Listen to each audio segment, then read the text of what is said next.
আসসালামু আলাইকুম। জলপাইয়ের এই সিজনে আস্ত জলপাইয়ের ভীষণ মজার একটি আচার রেসিপি শেয়ার করছি।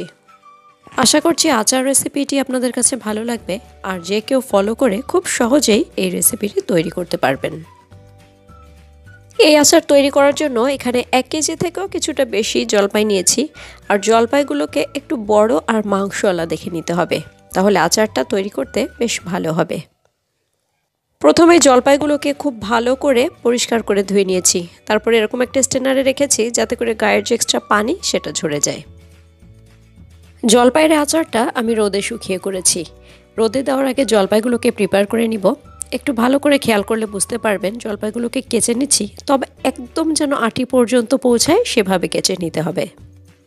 আগেই তো বলেছি একটু মাংসওয়ালা জলপাই হলে আচারটা তৈরি করতে বেশ ভালো হবে। আমি যেদিন জলপাইটা রোদে দিয়ে আচার করেছি সেদিন খুব বেশি একদম কড়া রোদ ছিল না। সকালে দিয়ে বিকালে উঠিয়ে নিয়েছি, জাস্ট একদিনে রোদে দিয়েছি। সবগুলো জলপাই খুব ভালোভাবে কেচে নিয়েছি একদম ডিপ করে। এবার কিছুটা মশলা এতে অ্যাড করব। প্রথমে দিয়ে দিচ্ছি 1 টেবিল চামচ হলুদের গুঁড়া। এরপরে অ্যাড করব লবণ। লবণটা অল্পই দিচ্ছি, 1/2 টেবিল চামচ পরিমাণ। সামান্য পরিমাণ শুকনো মরিচের গুঁড়ো অ্যাড করলাম, এতে করে জলপাইয়ের কালারটা ভালো আসবে আচার তৈরি করার পরে। এ পর্যায়ে কিছুটা সরিষার তেল অ্যাড করছি। যে কোনো আচার তৈরি করার ক্ষেত্রে অবশ্যই একদম ভালো খাঁটি সরিষার তেল নেওয়ার চেষ্টা করবেন। এবার সব কিছু ভালো করে হাত দিয়ে মাখিয়ে নিচ্ছি।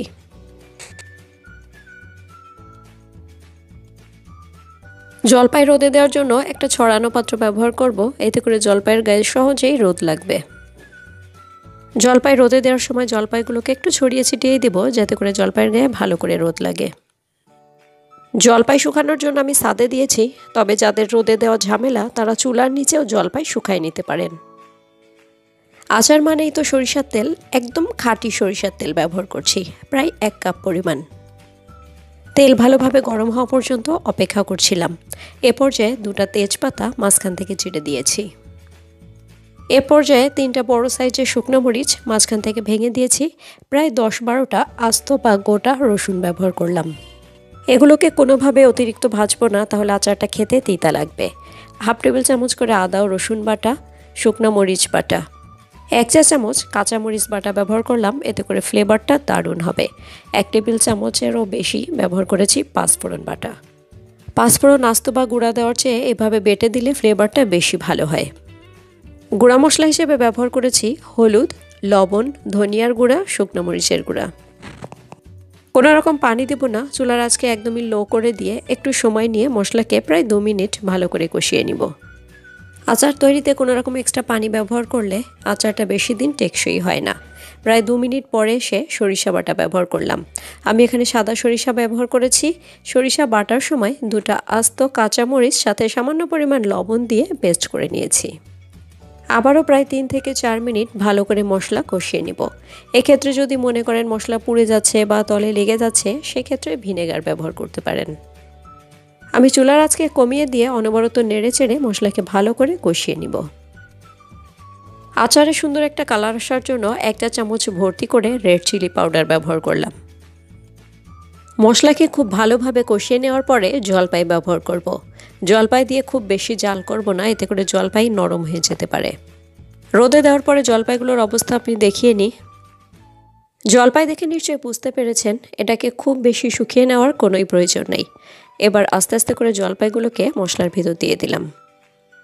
মশলার সাথে ভালো করে জলপাইগুলোকে মিক্সড করে চিনি ব্যবহার করব। ভালো কথা, আমি যে আচারটা তৈরি করেছি এটা মিষ্টি মিষ্টি ছিল, তবে আপনি যদি মনে করেন যে ঝাল মিষ্টি টক হবে, সেক্ষেত্রে ঝালের পরিমাণটা বাড়িয়ে দিতে হবে। প্রায় 2 কাপ পরিমাণ চিনি ব্যবহার করেছি।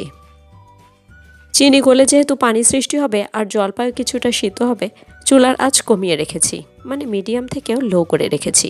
তবে অনবরত নাড়তে হবে যাতে করে মশলা তলে ধরে না যায়। জলপাইকে দীর্ঘস্থায়ী করার জন্য ভিনেগারের তো জুড়ি নাই। এ পর্যায়ে সে ভিনেগার ব্যবহার করেছি প্রায় 1 টেবিল চামচ পরিমাণ। এতে করে চিনি সহজে গলে যাবে আর জলপাইও কিছুটা সফট হয়ে আসবে। চিনি গলে যে পানির সৃষ্টি হবে, সে পানিটা টেনে যাওয়া পর্যন্তই জলপাইগুলোকে কুক করতে হবে। এটা প্রায় 7 থেকে 8 মিনিট পরের অবস্থা। দেখে নিশ্চয়ই বুঝতে পারছেন জলপাইয়ের তেল আস্তে আস্তে ছাড়তে শুরু করেছে। আচারের কালারটা কি দারুণ হয়েছে এটা তো দেখে নিশ্চয়ই বুঝতেই পারছেন। একটা জলপাই একটু টিপ দিয়ে দেখিয়ে দিলাম কেমন সিদ্ধ হয়েছে। এর থেকে আর খুব বেশি কুক করব না, তাহলে জলপাইগুলো ভেঙে যাবে।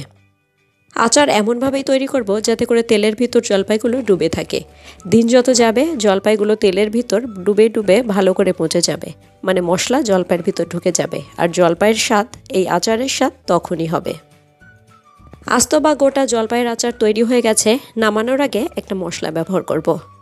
আস্ত ধনিয়া, মিষ্টি জিরা, চিকন জিরা, কালো জিরা, পাঁচফোড়ন, শুকনো মরিচ তেলে গুঁড়া করে আমি সংরক্ষণ করেছিলাম, সেটাই ব্যবহার করছি। এটা ব্যবহারের ফলে আচারের ফ্লেভারটা বহুগুণে বেড়ে যায়। 2 চামচ ভর্তি করে ব্যবহার করছি। এবার নেড়ে চেড়ে ভালো করে মিক্সড করে চুলাকে বন্ধ করে দেব। আচার সংগ্রহ করতে হবে অবশ্যই কাচের বয়মে। প্লাস্টিকের বয়ম ঘেমে যায়, যার কারণে আচারে খুব সহজেই ফাঙ্গাস পড়ে যায়। মাঝে মাঝে বয়মের মুখ খুলে আচারকে কড়া রোদে দিতে হবে। পরে আচার ঠান্ডা হয়ে গেলে তারপরে মুখ বন্ধ করতে হবে। আশা করছি আমার আজকে গোটা বা আস্ত জলপাইয়ের আচার আপনাদের কাছে খুব ভালো লেগেছে। অবশ্যই বাসায় তৈরি করবেন। কেমন লাগলো বা কেমন হলো আমাকে জানাবেন। আমি আজকের মতো বিদায় নিচ্ছি। সবাই খুব ভালো থাকবেন। আল্লাহ হাফেজ।